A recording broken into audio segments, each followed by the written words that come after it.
Hello everyone and welcome to the new video on the channel.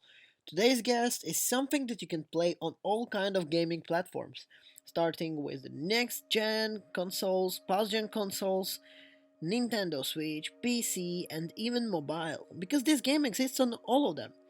We are talking about game that I will not tell you before you're not going to subscribe to our channel. Haha, got you there. Guys, check if you're subscribed to our channel please, it will really help us. If you have a notification bell on, that would be really cool also for us. Drop the like, and yes, as you already noticed, today we are going to talk about my time at Portia. So let's go. My time at Portia, as promised, will be familiar to anyone who's played Stardew Valley, Harvest Moon, or maybe Animal Crossing on the Switch. You arrive in a strange new town named Portia to inherit your father's old building workshop and spend your time resting to its former glory.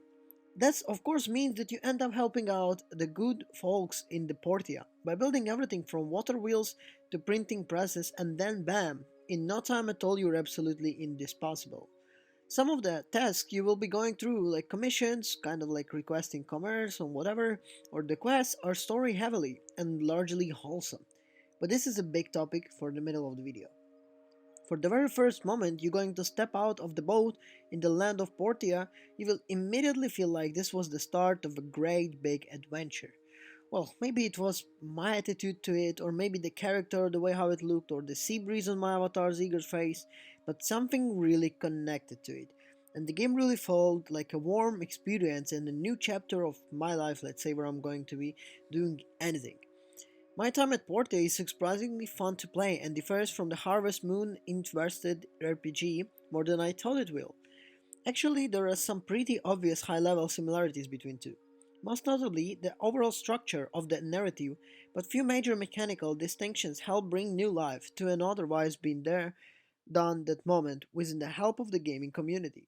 I want to get some of my issues with the game out of the way first. In the state, well, that I played of my Portia, I was let down by some of overall polishes. Every once then I had some lags and problem errors, or maybe even dialogue subtitles, but I think this is all kind of things that can be fixed really soon.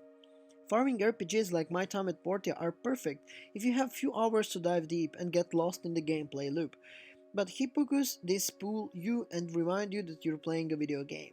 The overall sound design is really distracting as well.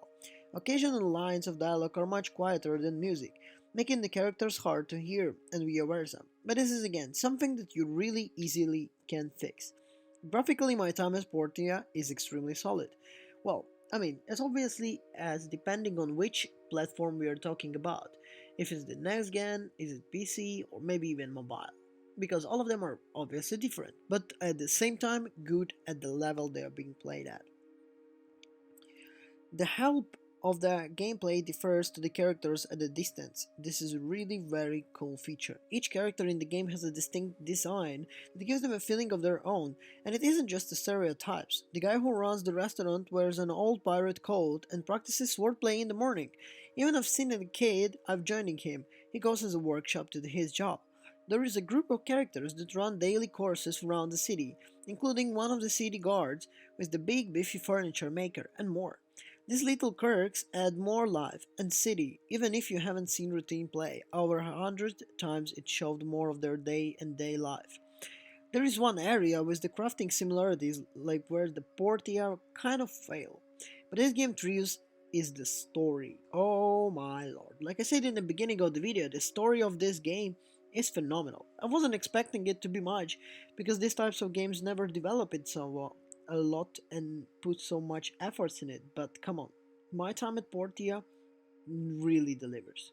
Instead of relying on your own directives on the craft's big stuff, it inhabits the port your routine asks for quest-related help, like crafting a boombox to get rid of some interesting panabats. Is the panadans plus bats, panabats, and they're adorable. Or taking photos of the publicity in the local newspaper.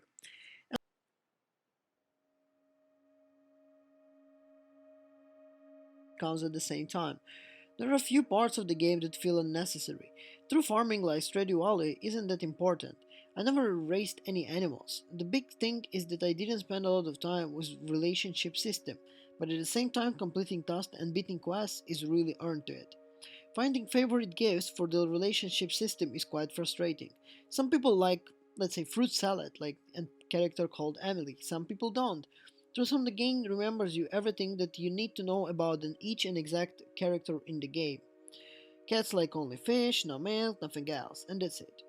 So finishing and really summarizing. Ooh, wow. All my time at Portia was great, if you say it the way. Because the game is quite interesting. Like I said, the game has soul, and this is what is really important for games nowadays. The games can have great graphics, but what they can miss is a great soul in it, and this really cool storyline. Well, my time at Portia delivers in it. There is small minor things, but they believe me can be fixed with the updates, because the company is working on the game for quite a long time, and they are keep on developing it. So guys, from my side and from our channel, we are giving my time at Portia a solid 8 out of 10, with the perspective to get even 9 really soon with few updates that they're planning. Thank you everyone for watching this video. I hope you enjoyed our review. We really tried to develop, and we really hope that soon we can release one more cool review to you. And I will tell you the truth, it's going to be on Monday. See you in the next one. Ciao.